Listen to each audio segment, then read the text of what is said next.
নমস্কার, let's learn and teach চ্যানেলের পরবর্তী ভিডিওতে তোমাকে স্বাগত। আগের দিন আমরা 2024-এর ইংলিশ পেপারের সেকশন এটা নিয়ে আলোচনা করেছি। আজকে আমরা সেকশন বি নিয়ে আলোচনা করব এবং দেখব কিভাবে সম্পূর্ণ নির্ভুলভাবে লিখে সর্বোচ্চ নম্বর এখান থেকে পাওয়া যায়। দেখো, সেকশন বিতে গ্রামার এবং ভোকাবুলারি আছে। তার 4 নাম্বার কোশ্চেন এখানে স্টার্ট হচ্ছে, write the correct alternatives to fill in the blanks. মানে এখানে যে অল্টারনেটিভ গুলো আছে সেটা থেকে যেটা সঠিক তোমাদের মনে হবে সেটা এখানে ফিল আপ করতে হবে। এখানে কিন্তু টিক দিয়ে চলে গেলে হবে না, তোমাকে অবশ্যই সেটা এই যে ব্ল্যাঙ্ক জায়গায় আছে সে জায়গায় ফিল আপ করতে হবে। তো এক্ষেত্রে তোমরা যারা স্টুডেন্ট আছো তোমাদেরকে আমি সাজেস্ট করব যে তোমরা ইংরেজি পেপারটা অন্তত ব্লু কালিতে লেখো। তার ফলে কি হবে বলো তো, এই যে স্পেসটা দেওয়া আছে, হতে পারে অনেকের হাতের লেখা ছোট বা বড় হয়, তো যদি কারো হাতের লেখা বড় হয় কখনো হয়তো এই লেখার উপরে লেখাটা উঠে গেল, তো ব্ল্যাক কালি হলে ব্ল্যাকে ব্ল্যাকে মিলে যাবে, যেহেতু কোশ্চেন পেপারটা ব্ল্যাক কালির হয়। আর যদি ব্লু কালিতে লেখো তাহলে হয়তো বোঝা যাবে। তাই আমি সাজেস্ট করবো যে ইংলিশ পেপারটা অন্তত তোমরা ব্লু কালিতেই লেখো, ঠিক আছে? আর এটা করার জন্য দেখো 3টে শূন্যস্থান দেওয়া আছে, প্রত্যেকের মান 1 নাম্বার করে। এখানে মোট তোমরা 3 নম্বর পাবে। আর এটা করার জন্য অবশ্যই তোমরা ভালোভাবে প্যাসেজটাকে বারবার পড়বে। পড়লেই না মানে ওটা বুঝতে পারবে যে কোনো নিউজ পেপারে কিছু বলা আছে, কি সাধারণ কোনো ঘটনা বলা আছে, বা ভবিষ্যতে কিছু হতে যাবে এরকম ঘটনা বলা আছে। তো যেই টেন্স অনুযায়ী হবে সেই একটা টেন্স অনুযায়ী তার বিভিন্ন যে ফরম্যাট থাকে সেই অনুযায়ী করলেই সেটা হয়ে যাবে। তো এটা থেকে যদি ঠিকঠাক করা যায় তো সম্পূর্ণ অর্থ যদি ঠিকঠাক করা যায় তো সম্পূর্ণ নম্বরটাই কিন্তু এখান থেকে পাওয়া যায়। নেক্সট দেখো, আমরা আসবো 5 নাম্বারে, ডু অ্যাজ ডাইরেক্টেড। মানে যেমন বলা আছে তেমন করতে হবে। Fill in the blanks with appropriate articles and prepositions. এই ব্ল্যাঙ্কগুলো অ্যাপ্রোপ্রিয়েট আর্টিকেল এবং প্রিপোজিশন দিয়ে ফিল আপ করতে হবে। আমরা আর্টিকেল প্রিপোজিশন সেই ক্লাস 5 থেকেই প্রায় করে আসছি, তো এই নিয়ে খুব বেশি বলার দরকার আছে বলে আমার মনে হয় না। এবার এই ব্যাপারটা পুরো প্র্যাকটিসের উপর নির্ভর করে, যে যত বেশি প্র্যাকটিস করবে সে তত নির্ভুলভাবে ব্যাপারটা করতে পারবে। তবুও কিছু রুলস বা নিয়ম আছে, সেগুলো আমি পরবর্তী কোনো ভিডিওতে আলোচনা করে দেবো। নেক্সট দেখো, আমরা আসছি বি সেকশন বি এর যে 4 দাগের কোশ্চেন শুরু হয়েছিল, সেখানে বি এর দাগে হচ্ছে I am two tired to work আছে। এটা হচ্ছে turn into a complex sentence, মানে ট্রান্সফরমেশন থেকে দেওয়া আছে। তারপরে দেখো একটা ভয়েস চেঞ্জ দেওয়া আছে এবং তারপরে একটা ন্যারেশন চেঞ্জ থেকে দেওয়া আছে। আমরা এটা জানি যে ভয়েস এবং ন্যারেশন মাধ্যমিকে অবশ্যই আসবে এবং একটা ট্রান্সফরমেশন থেকে আসবে। তো ট্রান্সফরমেশন সিম্পল সেন্টেন্স থেকে কমপ্লেক্স সেন্টেন্সে করতে দেওয়া আছে। প্রত্যেকটা প্রশ্নের মান 1 নম্বর করে আছে এবং 3টের জন্য 3 নাম্বার। এখানে দেখো এনাফ স্পেস দেওয়া আছে, এর থেকে বেশি পেজ লাগবে বলে আমার মনে হয় না, এর মধ্যেই তোমরা করার চেষ্টা করবে। নেক্সট দেখো, শীতে চলে আসছি। শীতে আছে choose the correct phrasal verbs from the list given below to replace the words underlined.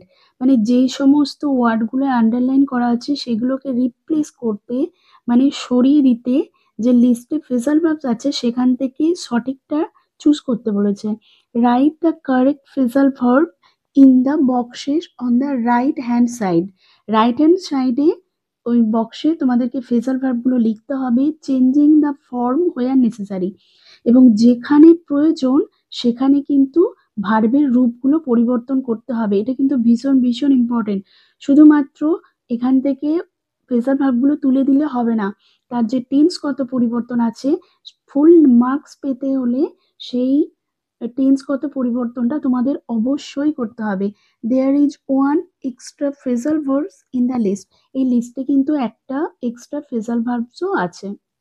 যদি দেখো, যেমন ধরো 1 নম্বরে আছে the robbers escaped with the ornaments. The robbers মানে ডাকাতেরা এসকেপ পালিয়ে গিয়েছিল উইথ দ্য অর্নামেন্টস, মানে ওই গহনাগুলোকে নিয়ে। ধরো এখানে কেউ তোমরা ফ্রেজাল ভার্বটা হয়তো জানো না, না জেনেও কিভাবে ফ্রেজাল ভার্ব করা যায়। Pass away, keep away, hold back, make of. দেখো ডাইড মানে আমরা পাশ হয়ে জানি, আর একটা আছে হোল্ড ব্যাক। আচ্ছা হোল্ড মানে ধরে রাখা না, এখানে এসকেপ মানে পালিয়ে যাওয়া। দেখো কিছুটা আন্দাজ করা যাচ্ছে যে হোল্ড ব্যাক নিশ্চয়ই হবে না। এখানে দেখো মেক অফ, মেক অফ মানে কি, আমরা মেকআপ জানি, আহ, মানে কোনো কিছু ক্ষতিপূরণ করা বা তৈরি করা। এখানে মেক মানে তৈরি করা, মূল যে ওয়ার্ডটার মানে। তো সেই অনুযায়ী দেখতে গেলে এইটা কি এসকেপটের কাছাকাছি কিছু অর্থ বয়ে আনতে সক্ষম হচ্ছে? বোধহয় হচ্ছে না। দেখো, দেখো কিপ অ্যাওয়ে, কিপ অ্যাওয়ে মানে সরিয়ে রাখা, মানে দূরে চলে যাওয়া। এসকেপ মানে পালিয়ে যাওয়া, এর সাথে অনেকটা সামঞ্জস্যপূর্ণ লাগছে বলে মনে হচ্ছে না? অতএব এখান থেকে আমরা যদি ফ্রেজাল ভার্ব না পড়াও থাকি, যদি মানে এইভাবে আমরা কানেক্ট করতে পারি, এইভাবে কিন্তু আন্দাজ করে করা যায়। ফ্রেজাল ভার্ব তো অবশ্যই মুখস্থ করতেই হয়, কিন্তু তাও যদি কারো হয়তো ভুলে গেছো বা সেইটা করা থাকেনি, এইভাবে কিন্তু আন্দাজ করে করা যায়। এমন তো নয় যে সবগুলোই অজানা আসবে। যেমন ধরো বাকি দুটো যদি জানা আসে, একটা কিন্তু এইভাবে করাই যায়। ঠিক আছে, এখানে সব থেকে গুরুত্বপূর্ণ হলো, দেখো the robbers escaped with the ornaments. এখান থেকে বলে ফ্রেজাল ভার্বটা হবে কি পাবে। তো শুধু কি পাবেটা আমি বক্সের মধ্যে লিখে দেবো? না, তাহলে কিন্তু তুমি অর্ধেক নাম্বার পাবে। পুরো নাম্বার পেতে হলে কি করতে হবে? The robbers escaped with the ornaments, মানে এসকেপটা এখানে দেখো ফার্স্ট ফর্মে আছে, তো কিপ অ্যাওয়েটা তোমাকে ফার্স্ট ফর্ম করে তবে এখানে লিখতে হবে। কিপ অ্যাওয়েটা ফার্স্ট ফর্ম করলে হবে কেপ্ট অ্যাওয়ে। এখানে তুমি যদি কেপ্ট অ্যাওয়ে লেখো তবেই তুমি এর পূর্ণমানটা পাবে। 6 নম্বরে আছে দেখো, given below are the meanings of four words which you will find in the passage in question number 3। নিচে যে মিনিং গুলো দেওয়া আছে 4টে ওয়ার্ডের, সেই ওয়ার্ডগুলো তুমি কোশ্চেন নাম্বার 3তে যে তোমাদের আনসিন প্যাসেজ আছে সেখানে খুঁজে পাবে। ফাইন্ড আউট দ্য ওয়ার্ডস, ওয়ার্ডগুলো খুঁজে বার করো, and write them in the appropriate boxes on the right hand side. এবং এই যে রাইট হ্যান্ড সাইডে সেই অ্যাপ্রোপ্রিয়েট বক্সগুলোকে, বক্সে সেই অ্যাপ্রোপ্রিয়েট ওয়ার্ডগুলোকে লিখতে হবে। এখানে অবশ্যই মনে রাখতে হবে যে এখানে এখানে যদি কোনো ভার্ব থাকে, সেটা যদি কোনো নির্দিষ্ট টেন্সে থাকে, তোমরা কিন্তু অবশ্যই মনে করে সেই টেন্সগুলো এখানে লেখো। এটা করার অবশ্য ট্রিক্স আমি অন্য একটি ভিডিওতে বলে দিয়েছি যে কিভাবে এটা করা যায়। এখানে দেখো এই 4টে ওয়ার্ড কিন্তু ভীষণভাবে দামি, মানে এক একটা ওয়ার্ড লেখার জন্য তুমি 2 নাম্বার করে পাবে। এটা ভীষণ দামি এক একটা ওয়ার্ডস। তো এখানে কিন্তু অনেকটা নাম্বার আছে, দেখো প্রত্যেকটা ওয়ার্ডের জন্য 2 নাম্বার, এবং 4টে ওয়ার্ডের জন্য মোট 8 নাম্বার আছে। তো এখানটা সম্পর্কে খুবই যত্নশীল হও। নেক্সট দেখো সেকশন সিতে আছে তোমাদের রাইটিংস। 7 নম্বরে একটা লেটার লিখতে বলা আছে, কিন্তু এটা সবসময় মাথায় রাখবে যে লেটারটা কিন্তু উইথিন 100 ওয়ার্ডস, খুব বড় তোমাদের লিখতে হবে সেটা কখনোই বলা নেই।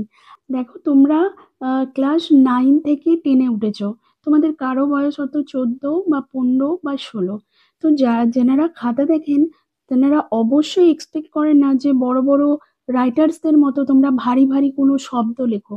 তারা সবসময় চায় যে সহজ সরল ভাষায় নির্ভুলভাবে, টেন্সের গঠন যেন ঠিক থাকে, এইরকম ভাবে ছোট ছোট সেন্টেন্স করে তোমরা যা বলতে চাইছো সেটা এক্সপ্রেস করো। এবং সেটা অবশ্যই 100টা ওয়ার্ডের মধ্যে হবে। অযথা খুব বেশি বড় করে অতিরিক্ত লিখতে গিয়ে বানান ভুল করে কিন্তু ভালো নাম্বার পাওয়া যায় না। তাই খুব ব্রিফ লেখো এবং টু দি পয়েন্টে লেখো, এবং স্পেলিং মিস্টেকগুলো অবশ্যই অ্যাভয়েড করো। ভালো মার্কস তোলার জন্য এগুলোই যথেষ্ট, এবং ওয়ার্ড লিমিটটাকে অবশ্যই মাথায় রেখো। নাম্বার 8-এ আছে দেখো, write a news paper report in about 100 ওয়ার্ডস। প্রায় 100টা ওয়ার্ডের মধ্যেই তোমাদের নিউজ পেপার রিপোর্ট একটা লিখতে বলেছে, এবং তার জন্য দেখো you may use the following points to write your report. তোমার রিপোর্ট লেখার জন্য তুমি এই পয়েন্টসগুলোকে ইউজ করতে পারো। সবসময় মনে রাখবে যে যে সমস্ত পয়েন্টস দেওয়া থাকবে সেই পয়েন্টসগুলোকে অবশ্যই তোমরা টাচ করো। তোমাদের নিজস্ব কিছু পয়েন্টস তো থাকবেই, তোমরা নিজেদের মতো করে বানাবে, কিন্তু এই প্রত্যেকটা পয়েন্টকে অবশ্যই টাচ করো এবং পয়েন্ট ধরে ধরে লেখো। প্রত্যেকটা পয়েন্টের ওপর কিন্তু তোমাদের নাম্বার বরাদ্দ থাকে, তাই কোনো পয়েন্টকে তোমরা অ্যাভয়েড করে যাবে না। ওয়ার্ড লিমিটটা অবশ্যই মাথায় রেখো এবং যতটা স্পেস দেওয়া আছে দেখো ততটা তোমাদের লেখার জন্য কিন্তু এনাফ। 100টা ওয়ার্ড লেখার অযথা এক্সট্রা লুজ পেজ নিয়ে এবং অনেক বড় করে লিখে স্পেলিং মিস্টেক করে সেন্টেন্স গঠন মিস্টেক করে বরং নাম্বারটাকে তোমাদের কমিয়ে এনো না। তারপর দেখো 9 নাম্বারে এখানে তোমাদের একটা নোটিশ লিখতে বলা আছে। এখানে কোনো পয়েন্টস দেওয়া নেই কিন্তু ওয়ার্ড লিমিটসটা দেওয়া আছে দেখো। বারবার করে ওয়ার্ড লিমিটস গুলোর কথা আমি বলছি, এগুলোকে ভীষণভাবে মাথায় রাখো। আর সবসময় মনে রাখবে যতটা স্পেস তোমাদেরকে দেওয়া হয়েছে তার মধ্যেই লেখা, সেটা ইনস্ট্রাকশনে দেওয়া আছে, সেটা এনাফ স্পেস দেওয়া আছে কারণ 100টা ওয়ার্ড লেখার মতো। আর সবসময় সবসময় ছোট ছোট সেন্টেন্সে নির্ভুলভাবে লেখার চেষ্টা করো। খুব ভারী বড় বড় সেন্টেন্স বা ওয়ার্ড দিয়ে লেখার কোনো প্রয়োজন নেই। যারা এক্সামিনার তারাও জানেন, তারা সবসময় এটা চান যে সহজ সরলভাবে নিজের ভাষায় তোমরা লেখো। নাম্বার ক্যারি করার জন্য তোমরা এই টিপসগুলো মাথায় রেখো, এতেই হবে। তোমরা দেখো, আর যদি ভিডিওটি ভালো লেগে থাকে অবশ্যই ভিডিওটা একটি লাইক করো এবং বন্ধুদের মধ্যে শেয়ার করো এবং এরকম আরো টিপস পেতে অবশ্যই চ্যানেলটিকে সাবস্ক্রাইব করো। ধন্যবাদ।